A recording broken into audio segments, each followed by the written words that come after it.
Europa, hechos y comentarios.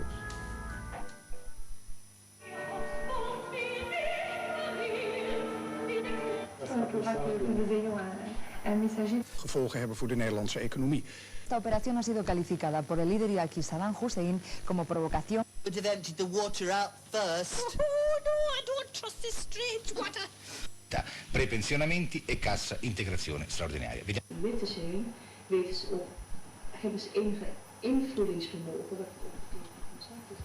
Nos encontramos en Bélgica, pequeño país europeo invadido desde hace algunos años por una serie de programas de televisión de sus vecinos alemanes, italianos, franceses, ingleses o españoles. Aquí uno puede elegir cómodamente sentada en su hogar el programa en el idioma que uno prefiere. Bélgica es en la actualidad el fiel reflejo de lo que será el paisaje audiovisual europeo en las próximas décadas. El viejo mundo vive la era de los satélites y de las grandes innovaciones tecnológicas. Aquí no solamente se derriban muros políticos y geográficos, sino también económicos y culturales. Europa se lanza hoy a la conquista de una televisión sin fronteras. La historia de la televisión, ese gran invento que revolucionó la vida de la humanidad, nace justamente aquí en Europa en el año 1926. Su creador, el escocés John Logie Baird, logró retransmitir las gesticulaciones de un rostro humano en lo que sería más tarde uno de los primeros televisores del mundo. A través de los años, la televisión se desarrolló rápidamente, tanto en Europa como en el otro lado del Atlántico. Mientras que en el viejo continente se convertía en un bien público explotado por los gobiernos, en Estados Unidos la empresa privada la utilizó comercialmente. Todas estas imágenes históricas fueron captadas gracias a la televisión. En 1935 se llevan a cabo las primeras emisiones regulares y un año más tarde se transmitían las Olimpiadas de Berlín. En Inglaterra y Francia se instalan las primeras estaciones de televisión que realizan transmisiones transfronterizas.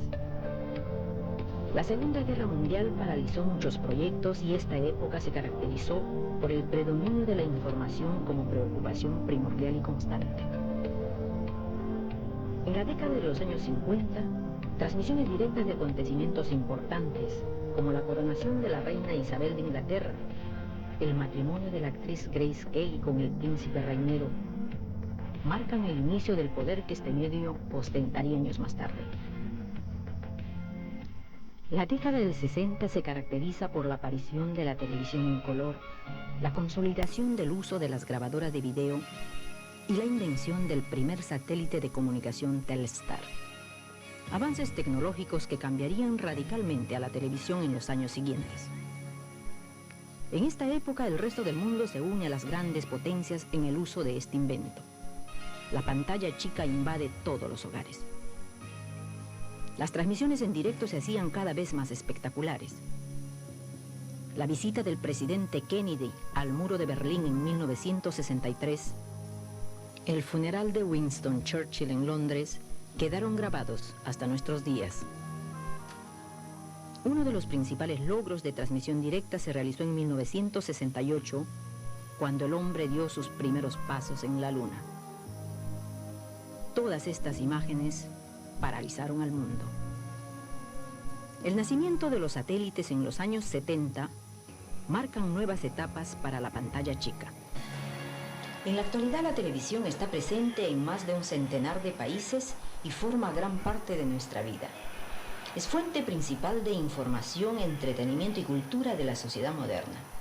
En Europa, por ejemplo, se estima que la mayoría de los ciudadanos pasan alrededor de 2 horas diarias frente al televisor.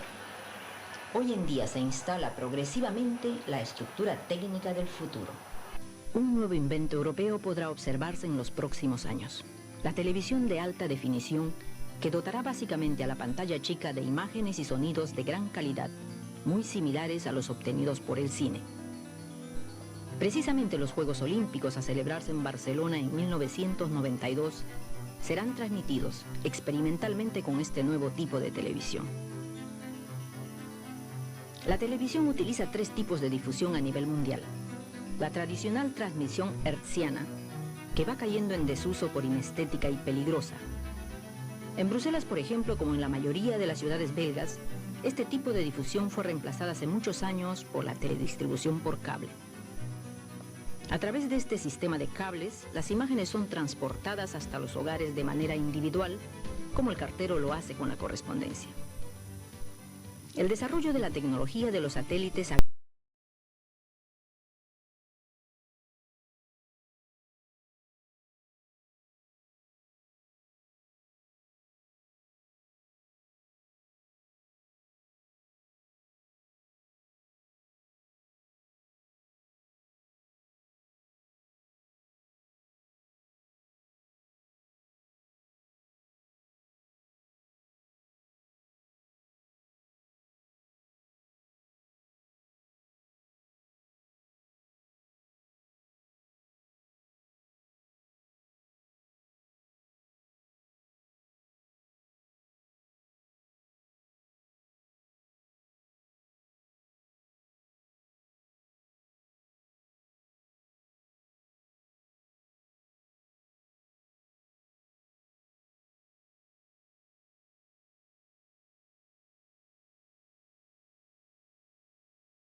Eurostep.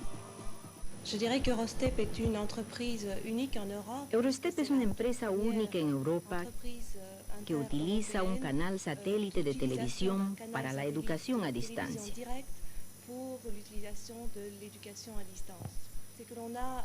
Participan en este proyecto 16 países europeos y 300 productores de programas diversos relacionados con la enseñanza de lenguas, la medicina, la tecnología, el arte y la cultura. Otra de las funciones realizadas por Eurostep es facilitar la transmisión de mensajes entre empresas privadas. Por ejemplo, una conferencia dictada en Alemania puede retransmitirse en otros países europeos. Es un bello ejemplo de verdadera cooperación internacional. Para ello disponemos de un centro administrativo en Leiden, Holanda, un centro de transmisión en Londres, un centro de programación ubicado en Dublín y próximamente parte de sus actividades se desarrollarán en Bélgica. En la práctica, los usuarios de Eurostep, repartidos en toda Europa, envían sus programas a un punto central y desde ahí son dirigidos al satélite. De otro lado, el sector privado también entró a la batalla del cielo. Batalla aparentemente ganada en Europa por el satélite Astra luxemburgués, que utilizando una nueva y moderna tecnología, va desplazando a los tradicionales y pesados satélites como el TDF francés, el TVSAT alemán y el mismo Olympus. En la actualidad, no menos de 33 cadenas de televisión europeas son difundidas por Astra y los satélites tradicionales. Sin embargo, la expansión tecnológica del satélite y la teledifusión directa plantean retos económicos y culturales considerables para Europa.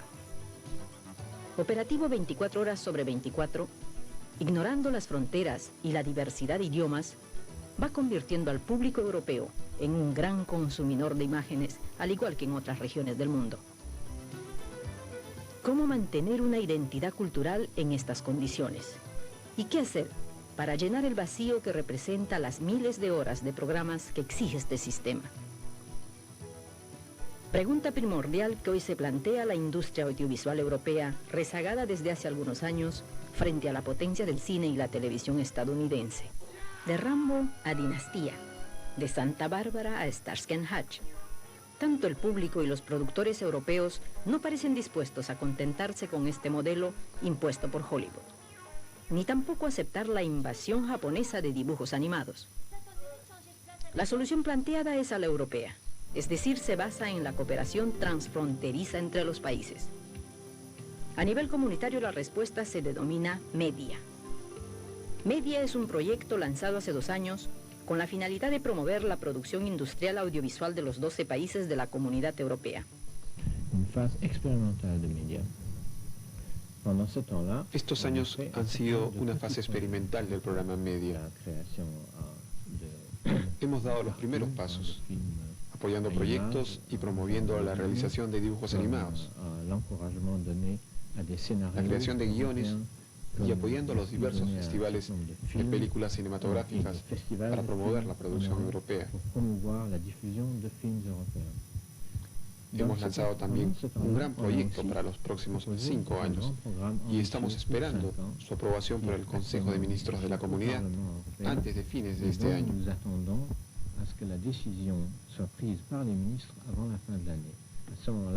A partir de eso, podremos realizar otros proyectos importantes con un mayor presupuesto. Paralelamente al programa MEDIA, existe otro a nivel continental, lanzado por 19 países europeos, denominado Eureka. Estas 2 iniciativas a escala europea buscan remontar el déficit actual, tanto en materia de producción, distribución y formación de profesionales del audiovisual europeo. Todas estas perspectivas alentadoras y favorables para la cooperación transfronteriza en materia audiovisual en Europa tropiezan, sin embargo, con una serie de problemas de carácter legal. Monopolios de televisiones estatales frente a la televisión comercial, libertad de difusión de programas entre los Estados miembros, reglamentación de la publicidad, protección al derecho del autor, son algunos de estos obstáculos.